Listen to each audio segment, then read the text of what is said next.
आगे पूज्य गुरुदेव भगवान हमें क्या समझा रहे हैं। देखो भाई और बहनों,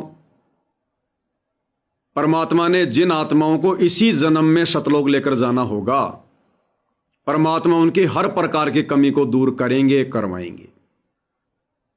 हर प्रकार की कमजोरी, वो कमजोरी चाहे बाहरी हो चाहे आंतरिक हो, चाहे बाहरी संपत्ति की हो चाहे हमारे शरीर की हो, क्योंकि शरीर भी एक संपत्ति है, शरीर का भी एक मोह होता है। अब है ये हाड़मास का पुतला, अंदर टट्टी पेशाब भरा हुआ, लेकिन हमें कितना अच्छा लगता है। परमात्मा हर प्रकार से इस काल की गतिविधि से, इस काल के जंजाल से हमारा ध्यान भंग करवाएंगे, वास्तविकता से परिचित करवाकर। और आगे गुरुदेव इसी विषय पर हमें क्या समझाना चाह रहे हैं कि शरीर की वास्तविकता क्या है। क्यों मरने से डर रहे हो? कितनी बार मर चुके हो, अब की बार भी मरोगे। मरना यहां का अटल नियम है। और क्या समझा रहे हैं पूज्य गुरुदेव भगवान, ध्यान से सुनिए। चार दाग आवे नहीं, वो मरता नहीं। गरीब दादू का पिंजर पड़ा और नानक की दे, इनमें सतगुरु को निशा हमको बड़ा संदेह। के दादू जी भी की मृत्यु हुई और नानक जी की भी हुई, तो फिर कहते हैं ये शरीर कुछ नहीं है, ये तो एक कर्म बनाने के लिए दिया गया है, भक्ति करके मुक्ति पाने के लिए मिट्टी दी है, एक खेत दिया है, इसमें जो अच्छी तरह ठीक व्यवहार करके इससे सोना उपजा लो, मोक्ष प्राप्त करो। फिर कहते हैं कोई बात नहीं, शरीर गया तो गया, शरीर तो जाएगा। गरीब खोड़ पड़ी तो क्या हुआ, झूठी सब पटीट, पंछी उड़ा आकाश को चलते कर गया बीट। देखो, इस ज्ञान से आपके हृदय में एक दिन ऐसा हो जाएगा, आपको मृत्यु का डर कतई नहीं रहेगा। क्या कह रहे हैं गुरुदेव? इस ज्ञान से एक दिन ऐसा हो जाएगा, आपको मृत्यु का डर बिल्कुल भी नहीं रहेगा। यह मृत्यु का डर, शरीर छूटने का डर उसी समय तक है जब तक हमारी ये ज्ञान अच्छे से समझ में नहीं आया। क्या कह रहे हैं गुरुदेव? गरीब खोड़ पड़ी तो क्या हुआ, झूठी सभी पटीट, पक्षी उड़ा आकाश को चलता कर गया बीट। ये शरीर क्या है? एक बीट की तुलना की है परमात्मा ने बीट से। बीट यानी गोबर, टट्टी उस पक्षी का। जिस प्रकार पक्षी आकाश में उड़ रहा है और उड़ता हुआ बीट कर गया, अब वो बीट पक्षी नहीं है, पक्षी तो चला गया और बीट कर गया। इसी प्रकार वो पक्षी तो समझो हमारी आत्मा है, और ये जो शरीर है जो हम छोड़ेंगे बाद में, ये उस बीट की तरह है। हमारा जो शरीर है ये पक्षी की बीट की तरह है, गोबर की तरह, टट्टी की तरह है। जो इसके अंदर जो पक्षी है, जो हंस है, जो आत्मा है, उसने जाना सतलोक। ये शरीर तो यही रहेगा, जैसे पक्षी उड़ते समय बीट कर गया, वो बीट अलग है, पक्षी अलग है। तो भक्ति करके सतलोक जब जाएंगे, शरीर छोड़ेंगे, तो ये शरीर तो एक बीट है, बीट। ये तो छोड़नी पड़ेगी। ये तो खाली ऊपर का एक कवर है, कवर। ये केवल आत्मा को पोषण देने के लिए, आत्मा का भक्ति से पालन पोषण करने के लिए परमात्मा ने दिया है। जब हम सतलोक से भाई और बहनों काल के लोक में आए थे, तो हम शरीर में बंध के नहीं आए थे। इसलिए इस वहम में मत रहना कि हमारा शरीर सतलोक जाएगा।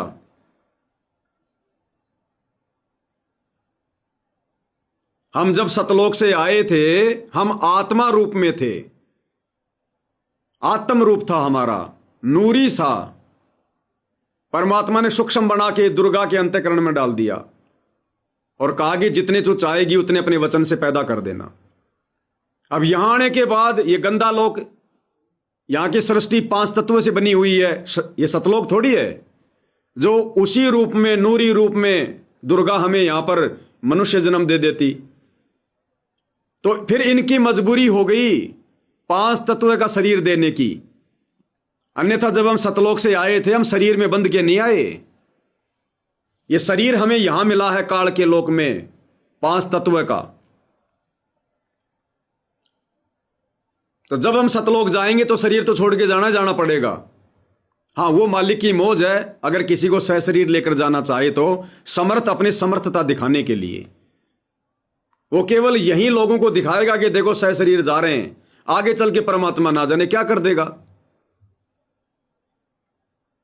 तो गुरुदेव कह रहे हैं अगर आप मर्यादित भक्ति कर रहे हो तो आपको मृत्यु का डर नहीं होना चाहिए। अगर भगत को मृत्यु का डर है, इसका मतलब वो भक्ति नहीं कर रहा, उसको ज्ञान समझ में नहीं आया, उसको मोक्ष नहीं चाहिए। क्योंकि शरीर छोड़े बिना हम सतलोक नहीं जा सकते, और शरीर छोड़ने के लिए हम डर रहे हैं। फिर भक्ति क्या खाक कर रहे हैं? फिर क्यों भक्ति कर रहे हैं? एग्जाम देने के लिए तो हम साल भर हम पढ़ाई कर रहे हैं, एग्जाम देते समय हम डर रहे हैं कि मैं नहीं दूंगा, मैं नहीं दूंगा। फिर पढ़ाई क्यों करी? तो गुरुदेव भगवान क्या कह रहे हैं? शरीर साथ नहीं जाएगा। और जिसको मृत्यु का डर है, और मृत्यु का डर भाई और बहनों उसी को होगा जो मर्यादा में नहीं होगा, क्योंकि उसको विश्वास नहीं होगा। परीक्षा के समय में कौन सा बच्चा डरता है? जो बच्चा साल भर तक ढंग से पढ़ाई नहीं करता, उसके पसीने आए रहते हैं, इधर उधर देखता रहता है, कोई नकल करवा दे, नकल करवा दे, उसको डर रहता है क्योंकि साल भर तक उसने पढ़ाई नहीं करी। तो जब ये शरीर छूटने का समय आएगा आप और हमारा, तो वही भगत डरेगा, वही भगत घबराएगा जिसने शरीर में रहते सहते मर्यादा में रहकर गुरु को परमात्मा मान के भक्ति नहीं की। जिसकी भक्ति पूरी नहीं होगी वो डरेगा। अन्यथा क्या कहते हैं परमात्मा? भगत को तो खुश होना चाहिए, खुश। अरे शरीर तो ना जाने कब छूटेगा। अगर ज्ञान समझ में आ गया तो भगत ने तो रोजाना परमात्मा से अरदास करनी चाहिए, परमात्मा छुड़वा दो। अपने आप तो पता नहीं कब छूटेगा, परमात्मा छुड़वा दो, ले चलो, ले चलो। मालिक कहते हैं जिस मरने से जग डरे और मेरे मन आनंद, और कब मरूं कब पाऊं वो पूर्ण परमानंद। हे भगवान, मैं कब मरूंगा, कब मेरी मौत आएगी, ताकि मैं सतलोक जा सकूं। तो भगत को तो खुशी होनी चाहिए, शरीर छोड़ने की खुशी। अब सोचो भाई और बहनों, कहां साध संगति से जुड़े भाई बहन, कहां शतलोक आश्रमों के मुख्य मुख्य भगत है। मैं शतलोक आश्रमों से जुड़े भक्तों की बात नहीं कर रहा, संगत की बात नहीं कर रहा, उनका तो कोई स्टैंड ही नहीं है। शतलोक आश्रम के मुख्य मुख्य भगत है। मुख्य मुख्य कौन है? गुरु जी के परिवार वाले, गुरु जी के रिश्तेदार, उन्होंने ठेका ले रखा है। उन लोगों की क्या स्थिति है शरीर को लेकर, कितना मोह है उन लोगों को। अभी वो लोग कितने फंसे हुए हैं शरीर मोह में, माया मोह में। गुरुदेव ने एक सत्संग में क्या बताया विशेष संदेश में, खैर आगे जिक्र आएगा। गुरुदेव ने कहा कि जब मेरी माता जी ने शरीर छोड़ा, ये सन 2019 की बात है, कि जब मेरी माता जी ने शरीर छोड़ा उससे पहले उसका फोन आया। हॉस्पिटल में एडमिट थी, हल्की सी बीमार थी। तो उस समय जब उसका समय आया, उसने अपने बाकी परिवार वालों से कहा कि भाई मैं सतलोक जाऊंगी। तो बाकी परिवार वाले रोने लग गए, जिनमें एक सतगुरु रामपाल जी की बहन है, और होंगे परिवार वाले 8-10 जने तो होंगे। तो वो परिवार वाले रोने लग गए कि माता जी अभी मत जाओ, माता जी अभी मत जाओ, हमें छोड़ के मत जाओ, हमें छोड़ के मत जाओ। अब भाई और बहनों, माता जी ने कहा नहीं कहा ये अलग बात है, लेकिन परमात्मा हमें समझाने के लिए कह रहे हैं कि माता जी ने कहा कि नहीं नहीं जाना तो पड़ेगा सतलोक, आज नहीं तो कल जाएंगे। और इसमें रोने की क्या बात है? आज जा रही हूं, चाहे 2 दिन बाद में जाऊं। लेकिन घर वाले रोने लग गए कि नहीं नहीं अभी मत जाओ, अभी मत जाओ, हमारी सेवा छिन जाएगी, हमारी सेवा छिन जाएगी। अरे सेवा सेवा करोगे या भक्ति भी करोगे? तुम्हारी सेवा करने की इच्छा थी ना, दे दी परमात्मा ने सेवा। ढो तगारी, बनाओ लोगों के मकान, बांटो मोटर पाइप, बांटो राशन, करो सेवा। देखिए तुम सेवा से पार हो जाओगे क्या? तो गुरुदेव कह रहे हैं कि परिवार वाले रोने लग गए। अब सोचो भाई और बहनों, इस परिवार को ज्ञान कहां है? परिवार को तो खुश होना चाहिए था कि एक आत्मा का सतलोक जाने का समय आ गया। हे भगवान, हमारा पीछा कब छूटेगा? परिवार ने तो यह कहकर खुशी मनानी चाहिए थी।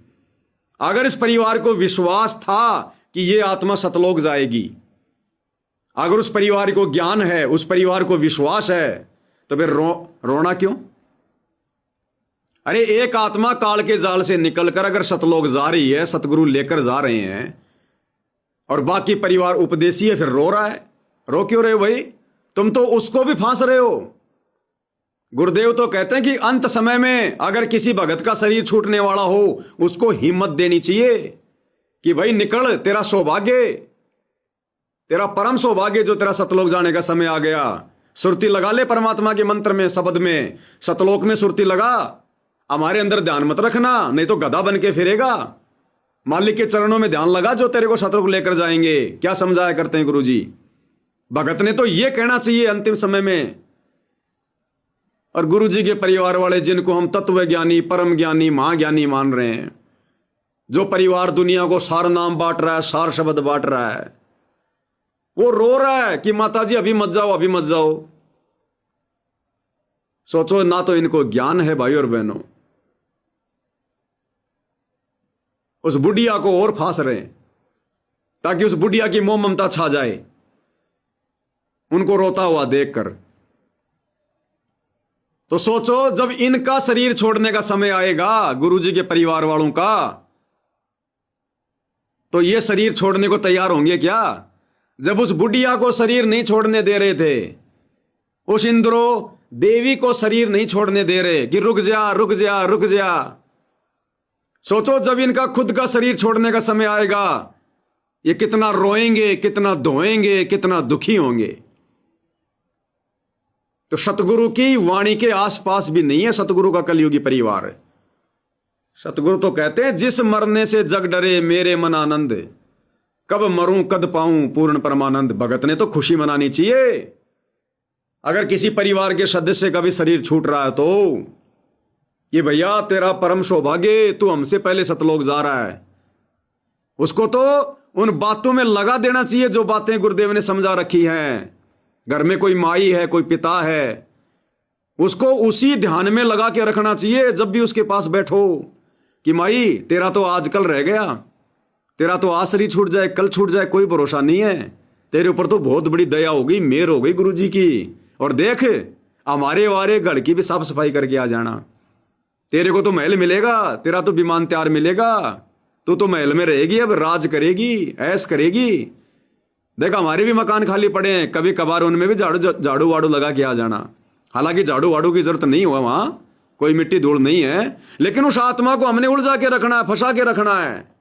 उसका ध्यान वहीं लगा रहे। जैसे सुखदेव ऋषि स्वर्ग से क्यों आया था राजा परीक्षित को भागवत की कथा सुनाने, उसका ध्यान स्वर्ग में लगाने के लिए 7 दिन की वो कथा कहकर, राजपाट से, बाल बच्चों से उसका ध्यान हटाने के लिए।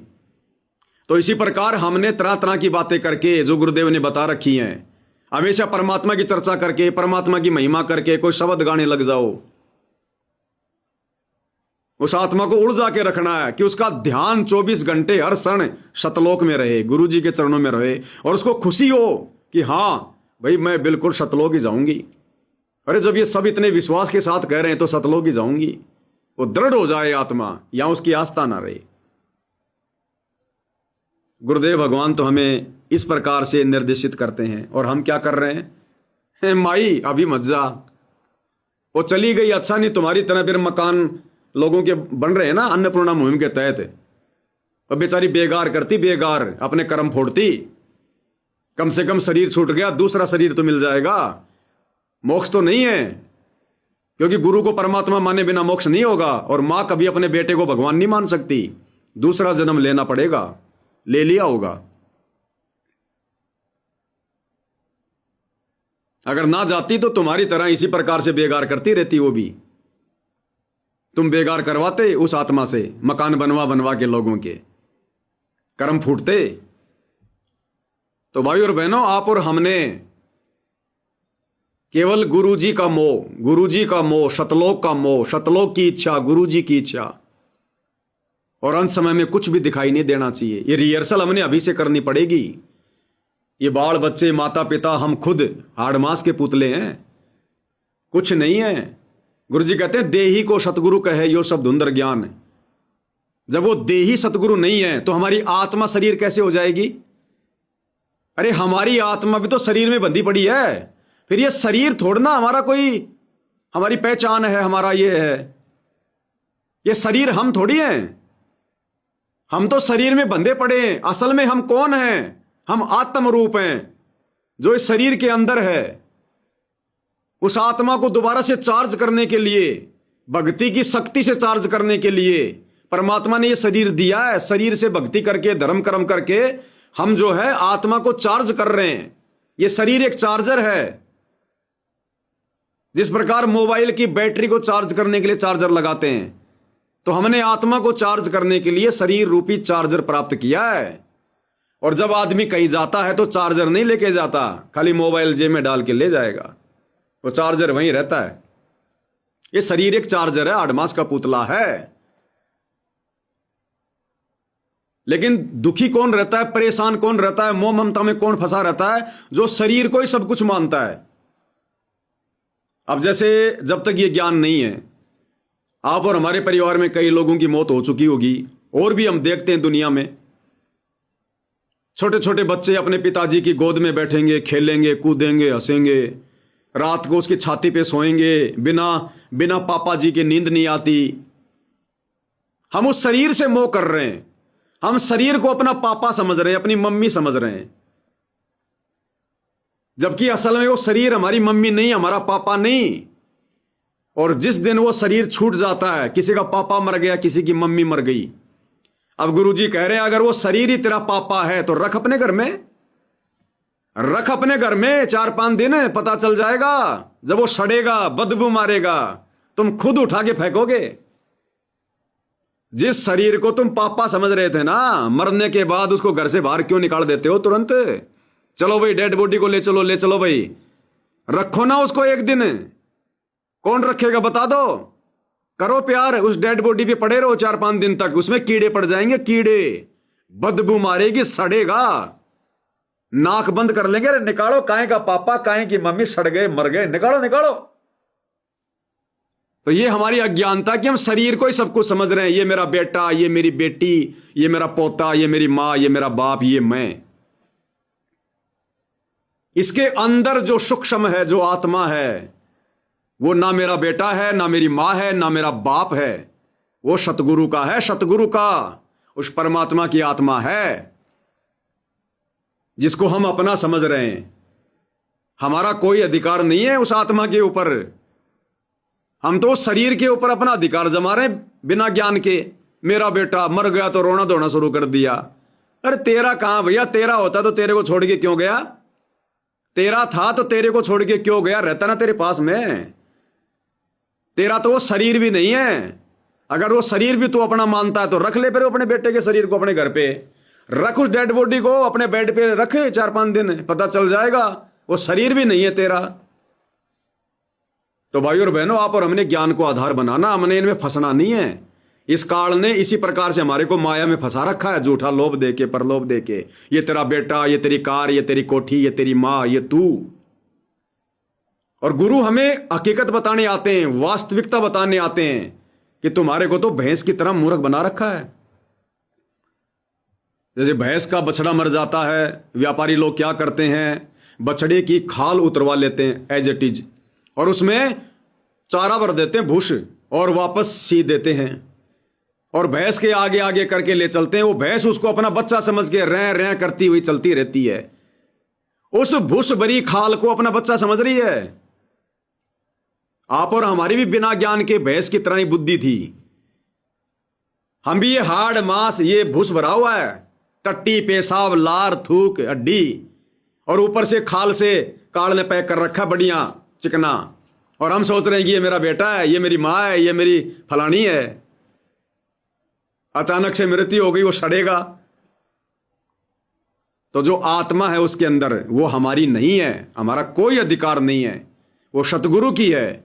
अब सतगुरु का काम है उस आत्मा को आगे कहां जन्म देगा, कैसे देगा, मोक्ष करेगा नहीं करेगा, हमने नहीं सोचना, हमने अपना सोचना। अपना जब तक हम इस परिवार में हैं, संबंधों में हैं, हमने केवल जिम्मेदारियों तक सीमित रहना है। जो जिम्मेदारियां परमात्मा ने माँ की, बाप की, बेटे की, जो भी जिम्मेदारी दी है, केवल जिम्मेदारियों तक सीमित रहो। आवश्यकता से ज्यादा उनको अपना मान के मोह ममता में फंस के जो काल का चक्कर है, फंसना नहीं है। फिर तो उस बंदरिया में हम इंसानों में क्या अंतर हो गया। फिर वो बंदरिया भी मरने के बाद अपने बच्चे को सीने से चिपका के फिरती, हाय मेरा बच्चा, हाय मेरे बच्चा। और हम भी मरने के बाद हाय मेरा बेटा, हाय मेरा बेटा। रख ले अपने बेटे को 2-4 घंटे तो खुद ही नाक बंद करेगी, ले जाओ रे इसको, काहे का बेटा। ये केवल एक खोड़ है, टट्टी है ये, उस पक्षी की बीट की तरह। अब जैसे भाई और बहनों, कोई फल है, मटर है, मटर।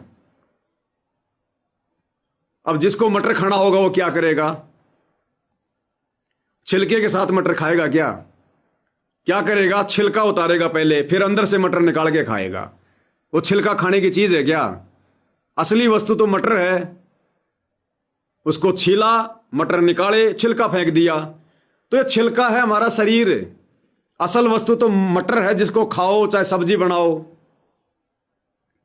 मौसम्बी, नारंगी, संतरा, जिसको संतरा खानी है क्या करेगा? बटका भरेगा कि सीधा पहले छिलका उतारेगा ऊपर का, उसका ऊपर का जो शरीर है उसको उतार के फेंकेगा।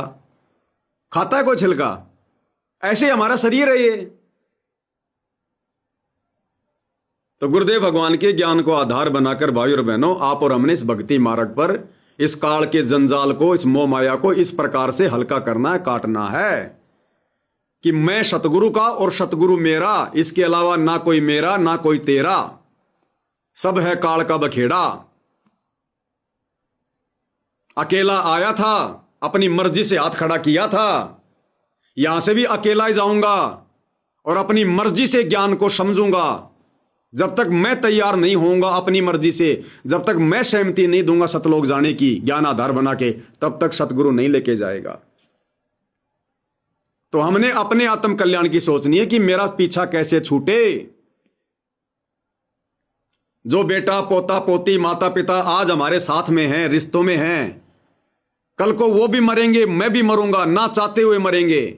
और अगले जन्म में ना वही बेटा मिलेगा, ना वही बेटी मिलेगी, ना वही मां मिलेगी, ना वही बाप मिलेगा। वो परिवार तो फिर भी बिछुड़ गया, और उसी परिवार के चक्कर में हम यहां पर मर रहे हैं, जबकि वो परिवार तो वैसे भी हमसे दूर होगा। तो क्यों ना उस परिवार में चलें वापस, जिस परिवार को हम छोड़ के आए हैं। जिस परिवार को हम छोड़ के आए हैं, क्यों ना उसी परिवार में चलें, जहां ना कभी मरना, ना कभी फिर जन्म लेना, ना ये दुख, ना ये परेशानियां, ना ये परीक्षाएं, ना ये भक्ति। ये भक्ति नहीं है वहां की भक्ति अलग है। उस भक्ति में तो आनंद है, यहां की भक्ति में तो संघर्ष है। यहां की भक्ति में संघर्ष है, वहां की भक्ति में आनंद है।